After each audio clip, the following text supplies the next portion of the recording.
Flamengo.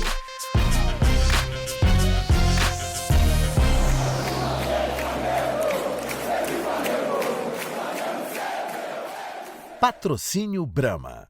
Salve, salve galera, salve, salve nação rubro-negra, sejam bem-vindos a mais um episódio do nosso podcast UOL Flamengo, que você ouve todas as terças-feiras aqui no UOL e nas principais plataformas de podcast. Hoje eu estou aqui mais uma vez com o nosso repórter, setorista de Flamengo, Léo Burlá. Fala, Léo, tudo bem?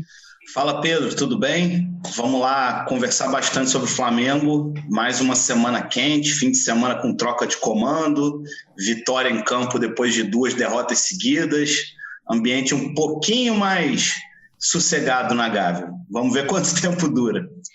É isso aí, para falar sobre esse ambiente, a gente está aqui também com o nosso colunista e blogueiro, Rodrigo Matos. Fala, Rodrigo, tudo bem? Fala, Pedro, tudo bem por aqui? Vamos destrinchar aí o que esse Flamengo conturbado, porém vitorioso no fim de semana. É isso aí. E bom, Léo, começar falando, eu acho que é inevitável a gente falar dessa troca de comando, mas mais do que isso, né, das circunstâncias dessa troca de comando. Esse processo aí, né, de desgaste final do Rogério Ceni, com o vazamento de áudios de funcionários do Departamento de Análise de Desempenho descendo a linha no Rogério, depois o vazamento aqui para o Mauro César de relatórios do Departamento de Análise de Desempenho com erros crassos, né, colocando jogadores do Grêmio, o Kahneman, o Jeromel, no esporte. Quer dizer, um processo bem feio, né? E um processo que eu acho que até para quem vê de fora pode ser até danoso à imagem do Flamengo, essas circunstâncias. Queria saber como isso aconteceu, como você vê esse processo. A sexta-feira foi bem movimentada no Flamengo, né? Logo de manhã teve essa história que o nosso colega Mauro César trouxe, que pegou super mal lá dentro, óbvio, né? Porque você fica publicamente taxado de incompetente, né? Não tem outra palavra, né? Quando você faz um relatório desse, com esses erros crassos, assim, ficou uma coisa muito, muito feia. Mas o processo de fritura do Rogério já vinha, né? Esses episódios só serviram para ir minando um pouco mais o ambiente, né? E culminou também depois com áudio que nossos colegas do GE Globo Esporte publicaram, com críticas do analista Roberto Drummond. E assim, e não estou entrando no mérito da matéria, pelo amor de Deus, é um baita furo legal. O que eu estou querendo dizer é que a gente fica pensando as razões do vazamento, né? O timing da coisa, né? A gente fica em dúvida sobre as motivações, sobre quem vaza, o porquê, mas na sexta-feira o destino do Rogério estava meio selado, né? Eu fui dormir tarde, mais tarde um pouco do que eu costumo, e eu cheguei até a trocar uma ideia com a chefia do UOL. Falei, olha, eu acho que a gente podia antecipar o material que eu fiz que vai entrar no sábado de manhã. A gente talvez pode antecipar, porque eu estou com medo de dar algum rolo de madrugada. E aí a gente conversou e tal, ele falou, de madrugada, você acha possível? Aí, enfim, todos que estão aqui são repórteres, sabem como funciona. Eu falei, bom, vamos apostar no bom senso então, de madrugada não vai acontecer nada. Vamos, deixa esse material do jeito que está, e o material que não foi ao ar era Rogério segue no Flamengo até sexta, mas o papo sobre a saída segue quente e não tem nada garantido sobre a permanência dele. Dito e feito, não deu outra. O material acabou nem indo ao ar por razões óbvias. Eu acordei cedo no sábado com a mensagem, com tweet, com mensagem de gente do Flamengo, Rogério não está mais. E aí o processo que levou até o Renato foi bem curto na realidade, né?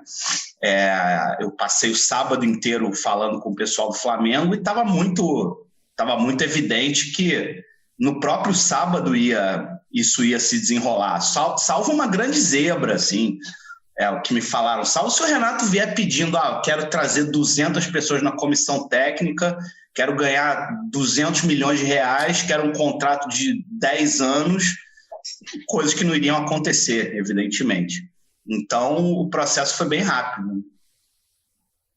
Mas foi um processo, eu pelo menos achei bem feio, né? Você considerando, claro, o Rogério tinha esses problemas de time, tinha esses problemas de relacionamento do Flamengo, mas um processo com vazamentos públicos de coisas internas do clube e aí culminando numa demissão às 2h46 da manhã, né?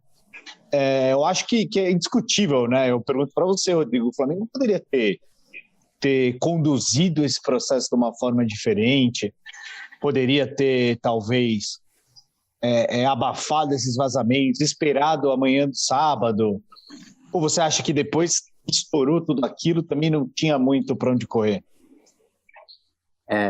Então, Pedro, a explicação que eu recebi das pessoas do Flamengo para esse horário da madrugada é que era um costume ter conversas com o Rogério altas horas da noite, já entrando madrugada, mesmo quando não estava se discutindo se ele ia sair ou não, enfim, que eles costumavam se encontrar ou falar por telefone e tal, que tinha esses papos madrugada dentro. E que aí, quando decidiram pela demissão dele, isso foi conversado de madrugada numa ida da casa dele, e aí quando se concluiu que ia sair, entenderam que ia acabar vazando a saída dele se deixassem para publicar no dia seguinte. Essa é a explicação. E por que aconteceu de madrugada, né? Por que chegou um processo para isso só acontecer de madrugada, além dessa questão que eu já falei aí do papo? Porque o desgaste vem de muito tempo, como falou o Léo, né? A torcida nunca teve uma simpatia com ele. Ele tem ali tecnicamente e taticamente alguns méritos, assim como tem alguns problemas e tal, mas eu acho que no final essa coisa do relacionamento ali interno, quer dizer, você teve um primeiro vazamento que veio que saiu para o Mauro, que é do relatório ali do pessoal de desempenho. Parece, eu não vou fazer aqui uma afirmação, mas assim, me parece meio óbvio que foi gente ligada ao Rogério que vazou essa primeira informação, né? Que era uma informação prejudicial para quem ele estava com a briga. E que no segundo caso, também não ficou claro, mas era uma forma de resposta ali para atingir o Rogério, né? E aí a análise de todo esse processo mostra que o clima dele com os funcionários do clube, isso é bom ficar claro, não há nenhum indício aqui de que ele tivesse problemas com o elenco do Flamengo, especificamente e tal, mas com os funcionários do clube estava muito ruim. Aí você tem um técnico que tem um problema com a torcida, porque ela não tem simpatia. Aí passa a ter um problema interno, isso tudo vai somando para acabarem tomando uma decisão para a saída. É justo ou não? Não é nem o que estamos discutindo aqui. Eu acho que o futebol que o Flamengo vem apresentando, considerando ali que estava o time dizimado por reservas e tal, não justificava uma demissão nesse momento. Ele tinha problemas, cometia erros, mas não seria isso. Mas se você tem todo um outro processo por trás, eu acho que isso acabou também sendo levado em consideração, além do desgaste com a torcida. Então, assim, eu acho que a questão para os dois lados para o Flamengo, ele precisa estruturar talvez coisas dentro do seu departamento de futebol para evitar que essas coisas aconteçam dessa forma, né? Concordo contigo, que fica um processo muito estranho quando começa a vazar um monte de informação negativa de um lado e de outro, publicamente, dessa forma, para atingir, né? Vazar é normal, alguma informação, mas vazar com o objetivo de atingir o outro virou uma guerra, uma bélica ali dentro. Óbvio que esse clima se torna insustentável. E para o caso do talvez Rogério... até identificar, né, esse desgaste que me parece que era enorme entre o Rogério e funcionários. Pois eu acho que isso foi um dos motivos da saída, né? E o analista de desempenho que vazou o áudio ali reclamando dele também foi demitido, né? Roberto Drummond, o nome dele. Então, assim, e para o Flamengo ele precisa ver esses processos para ver se as coisas estão funcionando lá dentro, porque de repente chega um outro técnico e as coisas se repetem, não adianta muito. E no caso do Rogério, o Rogério tem que ver como ele lida com as pessoas. Ele tem um problema da personalidade dele, que ele para usar uma palavra, um eufemismo, a gente poderia dizer que ele excessivamente autoconfiante e que não ouve os outros, mas a verdade é que a palavra certa é arrogante, né? Então, e isso dificulta todo o relacionamento dele dentro dos ambientes onde ele está. Antes foi no Cruzeiro com jogadores, agora no Flamengo com funcionários. Então, assim, ele é um técnico que tem conhecimento técnico e tático, demonstrou isso durante a sua passagem mesmo pelo Flamengo, tem questões ali que ele pode melhorar, mas ele precisa ver essa questão de relacionamentos, porque senão isso pode ser muito prejudicial para a carreira dele. Acho que os dois têm um aprendizado nesse processo, né? Não foi à toa que o Flamengo foi pegar um técnico que, na minha visão, pelo menos, tem menor conhecimento de futebol moderno do que o Rogério, que é o Renato, mas que é uma pessoa que tem essa questão de saber lidar e transformar todo mundo remando a favor dele. Eu acho que esse fator teve um peso aí na escolha do nome do Renato, e óbvio o fato dele que ele estava disponível, né? O clube quis resolver as coisas de forma rápida, como disse o Léo. Essa postura do Rogério atrapalhou ele, inclusive, na carreira como jogador, né? Na semana passada, a gente até, eu por lá, conversamos sobre isso, mas teve aquela partida, aquele amistoso pela seleção contra o Barcelona, que ele falhou nos 2 gols do Barcelona e depois deu uma entrevista falando, fora os 2 gols, foi a melhor atuação que eu já vi de um goleiro na seleção. E depois não foi mais convocado, né? As entrevistas no Flamengo eram um problema por causa disso também. Uma coisa você tem um time que tem méritos e tem defeitos, e aí quando te perguntarem sobre os seus defeitos, fala assim, isso aqui realmente eu errei aqui, poderia ter melhorado aqui. Outra coisa é você começar a ver um mundo de róseo e pintar uma realidade que não existe. O torcedor, o dirigente, está todo mundo vendo o que está acontecendo. Não adianta você fingir que você nunca erra. Isso cria uma antipatia. Ele está criando antipatia. Porque no São Paulo, isso era, digamos assim, aturado porque ele era um ídolo do clube. Então, a torcida, os dirigentes, todos tinham uma condescendência. Qualquer outro lugar que ele vá, e agora ele também construiu essa idolatria ali no Fortaleza, e por conta disso tinha a mesma, eu não sei se a palavra certa é condescendência, mas assim, tinha essa aceitação desse jeito dele, mas nos outros lugares, se ele se mantiver assim, ele vai sempre atrair antipatia para ele. É isso aí, vamos para o intervalo aqui rapidinho, a gente tem uma mensagem dos nossos patrocinadores, daqui a 1 minutinho a gente está de volta. Já imaginou poder conhecer o maior ídolo do seu time? Tirar uma foto oficial com o elenco? Acompanhar o treino? Promoção Futebol com Bramosidade. Concorra a experiências com seu time do coração, além de kits com itens exclusivos. Acesse www.brama.com.br/promofutebol e faça o seu cadastro. E cadastrando a nota fiscal de compra de qualquer produto Brahma, as suas chances dobram.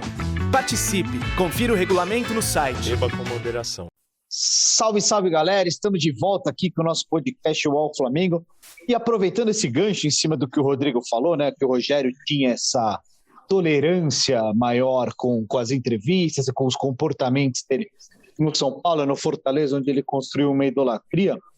Eu pergunto para você, Léo, e pergunto e proponho também uma reflexão, né? Apesar dos bons resultados, apesar do título brasileiro, eu acho que o Rogério não conseguiu, né, construir essa identificação com o Flamengo como se esperava que ele construísse. Ele não conseguiu cavar um lugarzinho ali no coração da torcida para ser lembrado com carinho, talvez até condizente com o resultado, né, o título que ele conquistou, que foi um título super importante.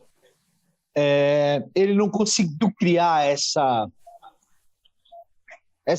relação mesmo, né? Essa relação que ele tinha com o São Paulo não dá nem para comparar, porque foram muitos anos, mas mesmo com o Fortaleza. Sim, isso, Pedro, quem nos acompanha semanalmente ouviu a gente falar há tempos, né? Que o Rogério tinha uma dificuldade incrível de entender bem aonde ele estava pisando, né? Ele nunca conseguiu chegar num tom, vamos dizer assim, mais rubro-negro, sabe? Quantas vezes eu falei aqui que o Rogério era um cara muito duro, muito inflexível, sabe? Que às vezes faltava um sorriso, que às vezes faltava uma declaração mais para um afago no coração da torcida. Ele nunca conseguiu chegar nesse ponto, sabe? Nunca. E aí você soma isso a uma antipatia que vem quase que desde o primeiro dia que ele foi anunciado, e aí foi se avolumando. E o Rogério, a gente acompanha programas de TV, debate, colegas e tal, e assim, os debates depois do título do brasileiro, era se o Rogério Ceni tem que ficar no Flamengo ou não, que beira a insanidade, né? Mas perdeu do São Paulo, mas ganhou ouvindo radinho no gramado no último segundo, porque teve gol anulado, não sei o quê, porque o Cássio fez defesa. Mas caramba, o cara ganhou o Campeonato Brasileiro. E aí ele vira o ano com um pouquinho mais de sossego, mas... assim, no Flamengo todo mundo sabia que esse período de Copa América, eliminatórias, etc., era o período sensível, era a travessia mais complicada do ano. E não deu outra. 2 derrotas seguidas, o que no Flamengo vira um crime quase, vira uma coisa... claro, ninguém gosta de perder, pelo amor de Deus, nem o Flamengo, nem nenhum clube do mundo. Mas 2 derrotas seguidas do Flamengo viraram um tsunami, sabe? E aí soma-se tudo. O Rodrigo chegou a escrever uma matéria, é o conjunto da obra, não é exatamente a derrota para o Fluminense, a derrota para o Atlético, também. Isso, o problema de relacionamento, as redes sociais fizeram, boa parte, uma campanha muito violenta contra o Rogério, muito violenta mesmo, assim, não me recordo de nada similar, pelo menos aqui no Flamengo, e olha que, poxa, o Domenech era triturado, dia sim, dia também, aqui no Rio, enfim... Mas realmente o que aconteceu com o Rogério é algo até bastante sem precedentes por aqui. E estamos falando de um clube que é especialista em gerar suas próprias crises, enfim, situação bem complicada. E ele, o Rogério... o Abel talvez tenha tido a torcida tinha uma antipatia tão grande quanto o Rogério, mas é bom a gente lembrar que o Abel não tinha resultado, né? Exato. E o time do Flamengo tinha um desempenho muito ruim, muito pior do que estava jogando com o Rogério. O Rogério, como a gente já falou aqui, teve méritos e problemas táticos. O Abel só tinha problemas, basicamente, né? O time não funcionava de jeito nenhum. Né? O melhor do Abel não se aproxima nem de perto do melhor do Rogério Ceni, não tem nem comparação. Não tem nem comparação. Mas o Rogério também nunca conseguiu, né, fazer o Flamengo jogar o que se esperava. Ele nunca conseguiu uma regularidade, né? Eu discordo um pouco. O Flamengo, ano passado, salvo engano, num recorte de 10 jogos do Brasileiro, o Flamengo ganha 8. E é a partir daí que o Flamengo arranca para ser campeão. Com as mudanças que o Rogério promoveu. De Arão, de Diego, ele dá um acerto importante no time. Aquilo ali tem a impressão digital dele completamente, na minha opinião, e jogando um bom futebol. E teve um bom início de temporada também, 3 vitórias seguidas na Libertadores, que era uma coisa que não acontecia, um Carioca que não é parâmetro, mas que ele foi atropelando. Depois é que o time começa a ter problemas, segundo tempos ruins, começa a ter problemas quando os titulares não estão, problemas de leitura dele de jogo, enfim, mas ele teve momentos ali. Eu acho que dizer que ele nunca conseguiu exibir um bom futebol, acho que não corresponde, concordo com o Léo. E no brasileiro mesmo, ele tem um bom início de brasileiro, né? Ele ganha do Palmeiras, eu não me recordo exatamente a sequência, mas acho que foram 3 vitórias seguidas nos 3 primeiros jogos. E aí, noves fora o que a gente acha do Rogério ou não, eu sempre falei isso aqui também, então eu estou bem tranquilo para repetir. A gente não considerar que o Flamengo perdeu seus melhores jogadores por um mês e tanto, e o Gerson ainda foi vendido nesse mesmo período de tempo, seria um pouco covardia da nossa parte ao fazer qualquer análise do trabalho do Rogério. E aí podia ser o Rogério, podia ser o Abel, podia ser o Guardiola, podia ser qualquer um, entendeu? Porque não tem time do mundo que resista a isso. Não tem time do mundo que resista a isso. Era óbvio que o Flamengo ia cair de rendimento, era óbvio que ia acabar perdendo um outro jogo. Óbvio, evidente.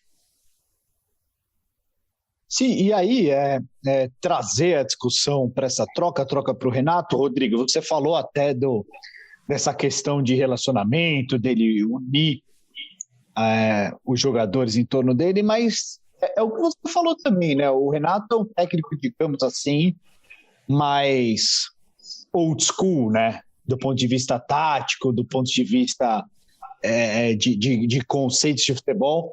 É um cara aí que teve um grande momento no Grêmio, mas já faz alguns anos. Qual que é a sua expectativa? Você acha que ele é o cara que vai conseguir tirar desse Flamengo mais do que o Rogério? Você acha que ele é um cara certo para o momento? Ou você acha que pesou muito aí também a oportunidade de estar livre no mercado? Mas como você avalia a chegada dele e para onde ele pode levar esse time do Flamengo?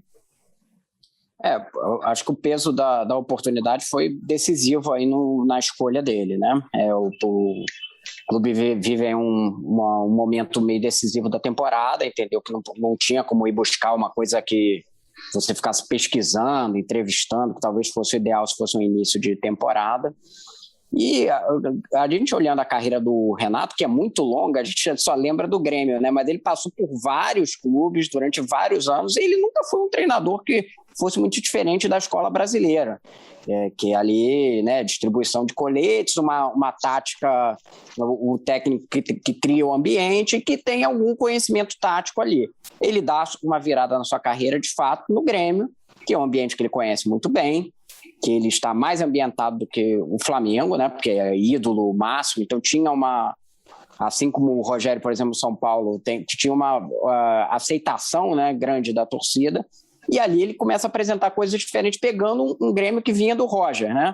O Roger tinha criado um Grêmio que era um Grêmio que marcava na frente, trocava muito a passe de bola e tinha problemas, incluindo problemas defensivos principalmente. O Renato corrige os problemas defensivos e mantém as qualidades que vinham do Roger e constrói em volta dele, com os jogadores, uma cumplicidade. Esse é o grande mérito dele no início do trabalho do Grêmio. Quando depois ele precisa renovar o que aconteceu, o time se muda muito e tal, e consegue manter o time ali próximo da elite, mas nunca mais teve um futebol que fizesse o encantasse, né? Depois de 2007, 2018 ele ainda tem ali uma boa fase, mas depois de 2019 ele já vem em queda, chega à semifinal da Libertadores, mas já em queda, enfim, com um rendimento bem abaixo. Então, ele vai pegar um time que está longe de ser um time que não tem nada. O Rogério deixa uma estrutura tática, ele provavelmente vai fazer modificações para achar o lado dele, para buscar a característica dele, mas ele tem uma base ali, não pegou um time desmontado. Pode ser que funcione. O futebol é muito aleatório, né, Pedro? A gente ficar dizendo aqui que vai funcionar ou não funcionar, ainda mais no Brasil, né, do jeito que as temporadas são. Pode ser que ele consiga, certamente ele vai conseguir a cumplicidade dos jogadores e ele vai tentar fazer ajustes ali que talvez funcionem com o time titular do Flamengo de volta inteiro. A tendência é uma subida de rendimento. Agora, não se espere do Renato uma coisa revolucionária, que ele vá trazer coisas que a gente não via anteriormente.